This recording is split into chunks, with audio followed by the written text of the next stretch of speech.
Assalamualaikum warahmatullahi wabarakatuh. Perkenalkan, kami dari kelompok 1 ingin membahas tentang perkembangan bahasa Indonesia.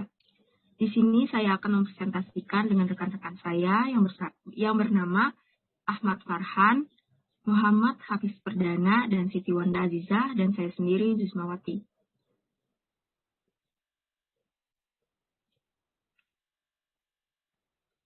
Di perkembangan bahasa Indonesia ini, kita akan membahas yang pertama, asal mula bahasa Indonesia, proses pengesahan bahasa Indonesia sebagai bahasa persatuan, dan perkembangan ejaan bahasa Indonesia sampai saat ini. Next. Asal mula bahasa Indonesia. Bahasa Indonesia adalah bahasa resmi negara Kesatuan Republik Indonesia dan bahasa persatuan bangsa Indonesia. Dari sudut pandang linguistik, bahasa Indonesia adalah sebuah variasi dari bahasa Melayu. Pada zaman Kerajaan Sriwijaya, abad ke-7 Masehi, bahasa Melayu atau bahasa Melayu kuno dipakai sebagai bahasa kenegaraan. Hal itu dapat diketahui dari 4 prestasi berusia berdekatan yang ditemukan di Sumatera bagian selatan peninggalan Kerajaan Sriwijaya. Prestasi tersebut diantaranya adalah Next.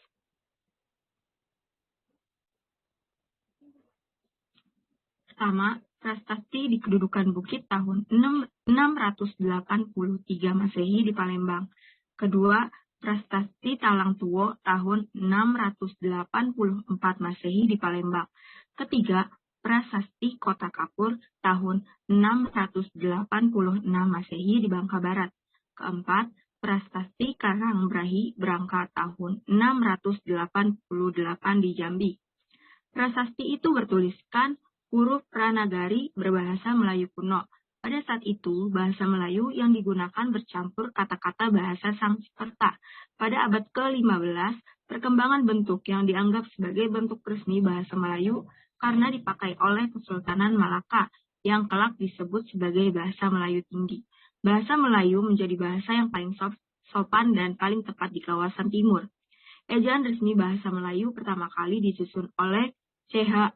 van Ophuijsen yang dibantu oleh Muhammad Talib Sultan Ibrahim dan Nawawi Sultan Makmur yang dimuat dalam kitab Logat Melayu pada tahun 1801.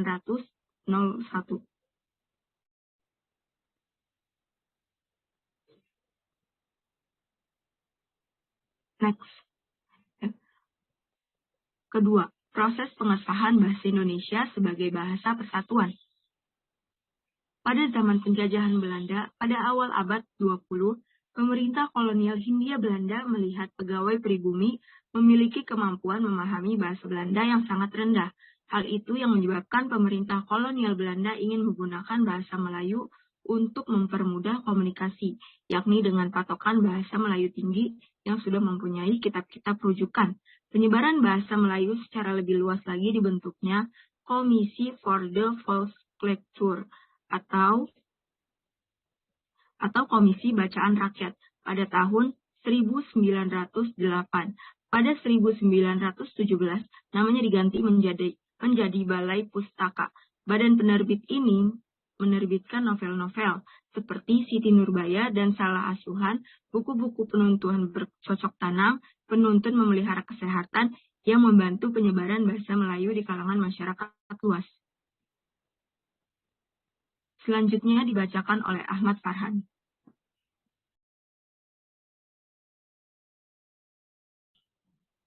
Pada 16 Juni 1927, saat sidang Volksraad, rapat Dewan Rakyat, Jaja Datuk Kadjo pertama kalinya menggunakan bahasa Indonesia dalam pidatonya. Di sinilah bahasa Indonesia mulai berkembang. Pada 28 Oktober 1928, Muhammad Yamin mengusulkan bahasa Melayu sebagai bahasa nasionalnya pada Sumpah Pemuda. Tahun 1933, berdiri sebuah angkatan sastrawan muda yang menamakan dirinya sebagai Pujangga baru yang dipimpin oleh Sultan Takdir alias Bana. 3 tahun kemudian, Sultan Takdir alias Bana menyusun tata bahasa baru bahasa Indonesia.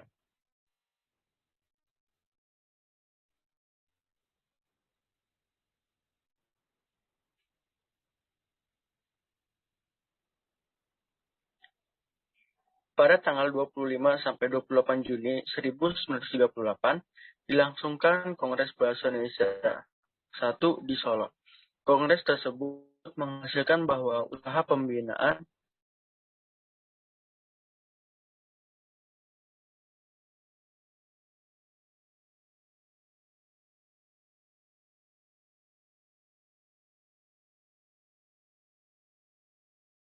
dasar 1945 pada bab 15 pasal 36 ditetapkan secara sah bahwa bahasa Indonesia adalah bahasa negara.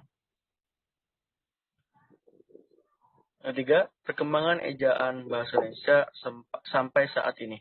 Ejaan merupakan keseluruhan aturan atau tata cara untuk menulis suatu bahasa, baik yang menyangkut lambang bunyi, penulisan kata, penulisan kalimat, maupun penggunaan tanda baca. Ejaan bahasa Indonesia mengalami beberapa hal. Yang pertama, ejaan republik. Ejaan republik merupakan hasil penyederhanaan ejaan Van Opten. Ejaan republik mulai berlaku pada 19 Maret 1947. Pada waktu itu, yang menjabat Menteri Pendidikan, Pengajaran, dan Kebudayaan Republik Indonesia adalah Dr. Suwandi. Maka ejaan tersebut dikenal pula atau dinamakan juga ejaan Suwandi. Next, selanjutnya dibacakan oleh Muhammad Hafiz Perdana. Beberapa perbedaan yang tampak dalam ejaan republik dengan ejaan Van Ophuijsen dapat diperhatikan dalam uraian di bawah ini. 1. Gabungan huruf OE dalam ejaan Van Ophuijsen diganti dengan U dalam ejaan republik. Bunyi Hamzah dalam ejaan Van Ophuijsen diganti dengan K dalam ejaan republik. Kata ulang boleh ditandai dengan angka 2 dalam ejaan republik. Huruf E, saling, dan pepet dalam ejaan republik tidak dibedakan. Rema dalam ejaan Van Ophuijsen dihilangkan dalam ejaan republik. Agar perbedaan kedua ejaan itu menjadi lebih jelas, di bawah ini diberikan beberapa contoh.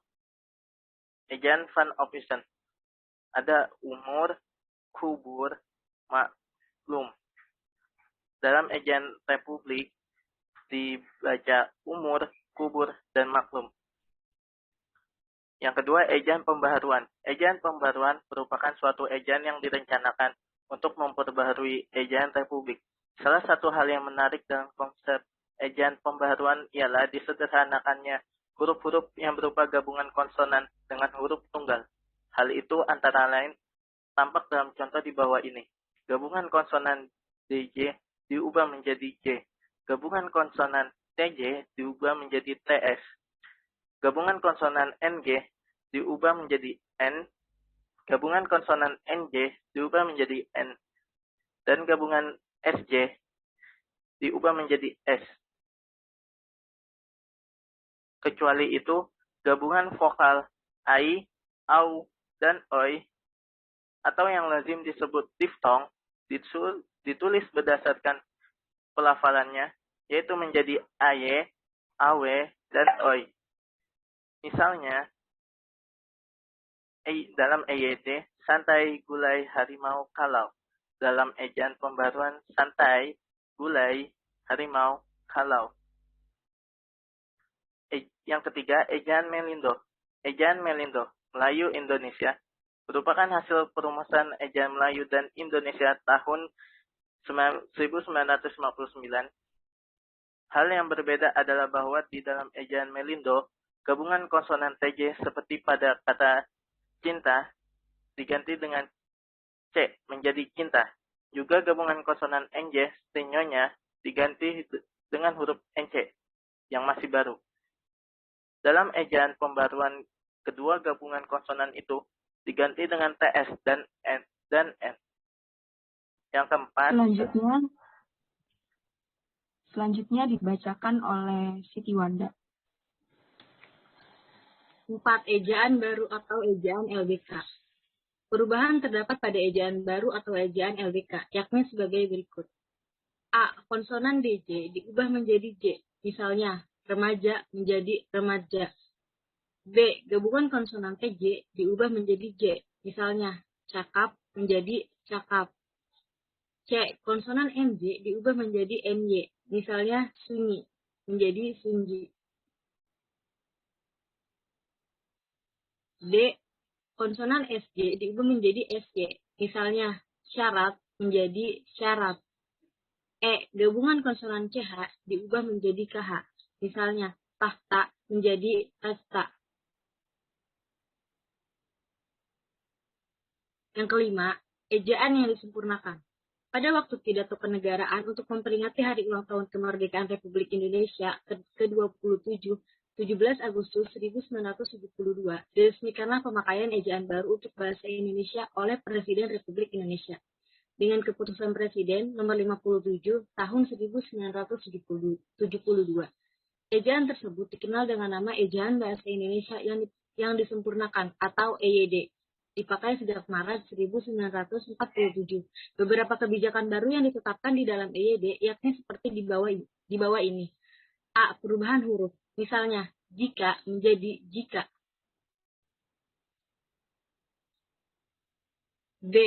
Huruf F, V, dan Z yang merupakan unsur serapan dari bahasa asing diresmikan pemakaiannya. Misalnya, khilaf, fisik, dan lain-lain. C. Huruf Q dan X yang lazim digunakan dalam bidang ilmu pengetahuan tetap digunakan. Misalnya pada huruf kon atau seknon. D. Penulisan di sebagai awalan dibedakan menjadi di yang merupakan kata depan. Sebagai awalan, di ditulis seringkali dengan unsur yang menyertainya, sedangkan di sebagai kata depan ditulis terpisah dari kata yang mengikutinya. Contoh, awalan dicuci dengan kata depan di kantor. E. Ulang ditulis penuh dengan mengulang unsur-unsurnya. Angka 2 tidak digunakan sebagai penanda pengulangan. Misalnya, anak-anak, bukan anak-anak, dan lain-lain.